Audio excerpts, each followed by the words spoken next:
Doylestown, Pennsylvania, a town of just over 8,000. 16-year-old Madeline Heim is a cheerleader here, a sport where success can lead to major competitions and potential scholarship opportunities. But any future in the sport was put in jeopardy by this video. This is a deepfake, a digitally manipulated fake video showing Madeline smoking a vape, which authorities say she never did. I went in the car and started crying and was like, that's not me on video, because I thought if I said it, that no one would believe me, because obviously, like, there's proof, like, it's a video, but the video was obviously manipulated. The video was allegedly sent to Madeline's cheer coaches to get her in trouble, and she isn't alone.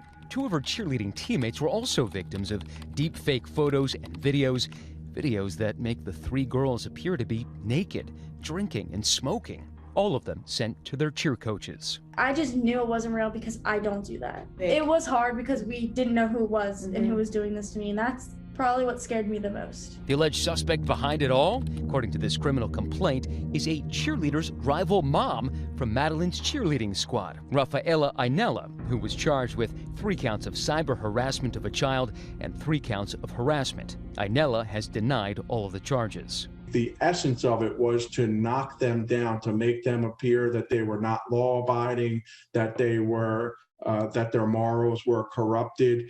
Essentially, to try to shame them or get them knocked off the team would appear to be the motivation. This small city cheer rivalry may have gotten out of hand, but it only begins to skim the surface of how dangerous deepfake videos can be in the wrong hands. We as technologists have to take more responsibility for the technologies that we are developing and unleashing on the world. Like this video, it shows the dangers of deepfake technology by manipulating world leaders into saying what the creators wanted them to say. Is it not hard for democracy to collapse? Yeah, it's essentially a detective game. You're given an image, a video, or an audio, and you're asked to determine if it's authentic. I mean, this happens almost on a daily basis now. Experts say that women are subject to the majority of deepfake crimes when their faces are edited into pornographic content. Probably the most damaging deepfakes are ones that you and I have not seen, and those are in the form of non-consensual pornography. I suspect it's just a matter of time before we start seeing the entryway of deepfakes into the political arena as well. Big Hollywood studios have sometimes taken advantage of deepfake technology for their films, the Star Wars franchise using it to complete The Rise of Skywalker after Carrie Fisher died before its completion. This mission is everything. We cannot fail. I expected Amy to win. But it's not just the big screen. The most popular videos are ones that have gone viral on social media. You see, I would never say these things. From former President Obama to the Queen. On behalf of myself, your Queen, and all at Channel 4. To Spider-Man. We have to shut it down. It's the real thing. With technology developing enough for individual graphic artists to be able to create videos so realistic, it's hard not to believe your eyes. What's up, TikTok? Like this TikTok. You guys cool if I play some sports? Just a day on the golf course for the Top Gun star, except this is not Tom Cruise's TikTok, and this is not Tom Cruise, but an eerily uncanny recreation made by this guy. I'm Chris Humay. I live in Belgium. I'm 31 years old, and I'm an AI specialist and a VFX artist as well.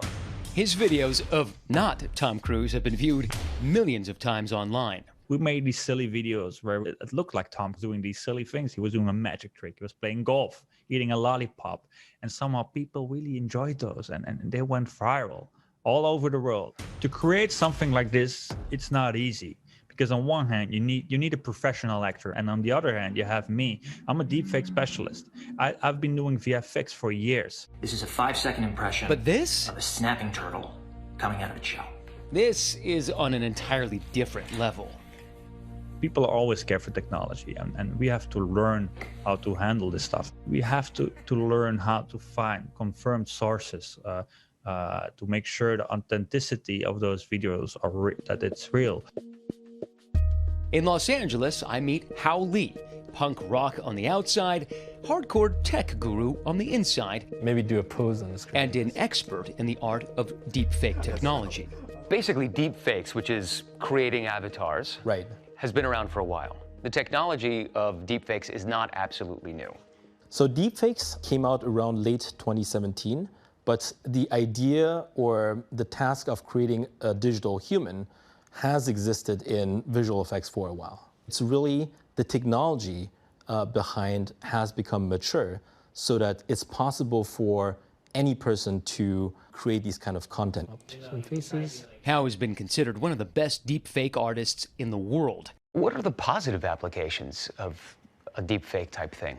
There isn't much of positive applications in my point of view, but I think the core technology itself, which is, deep generative models, technologies that can generate imageries, is a fundamental component for many applications that I think is important.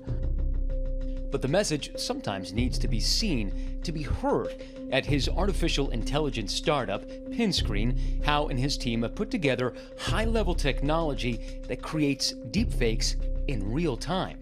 So we created it to show that it's possible to do convincing deepfakes, but also in real time, and swap into anyone you want. With the program they've built, Hao can turn his researcher, Zijin, into Will Smith, or Leo DiCaprio, or Theresa May, instantly and with frightening accuracy. At what point do we get to that event horizon where it's too perfect, and then anybody can fake anybody? We're not too far away from it, first of all. I think it's technologically already possible to create really perfect ones. As he turns his head, you can see that his ear looks very different than Tom Cruise. This is where Hani Farid comes in. My name is Hani Farid, and I'm one of the world's leading experts in detecting deep fakes. Let me talk about... In Berkeley, the beating heart of California's tech empire, Hani has become a digital watchdog for the AI age. We always see the evolution of digital technology. Starts off sort of slow, clunky, expensive, and then every 18 months or so, it gets twice as good, twice as cheap, twice as fast. Deepfakes has in some ways been that on steroids. The resolution has gotten better, the quality has gotten better, it's gotten perceptually more compelling, they're more sophisticated, and here's the important part, it's more democratized. More and more people can create these deepfakes.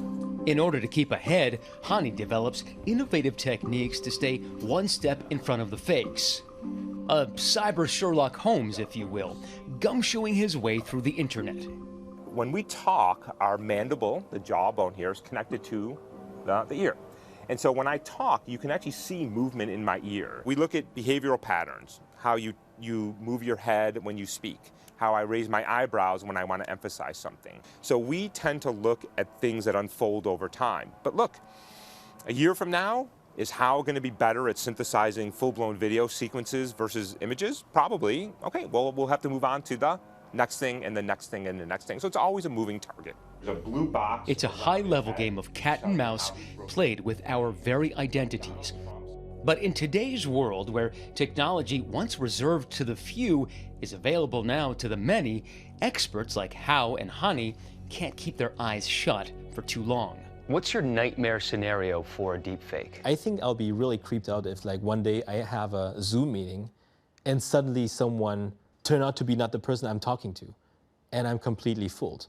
I am absolutely sure that in the game of forensic scientist forger, I'm going to lose. I'm almost sure of that. Here's what I also know, is I will lose, but I will make it increasingly more difficult for somebody to create a flawless fake. Using videos it has seen from... For Nightline, I'm Matt Gutman in Los Angeles.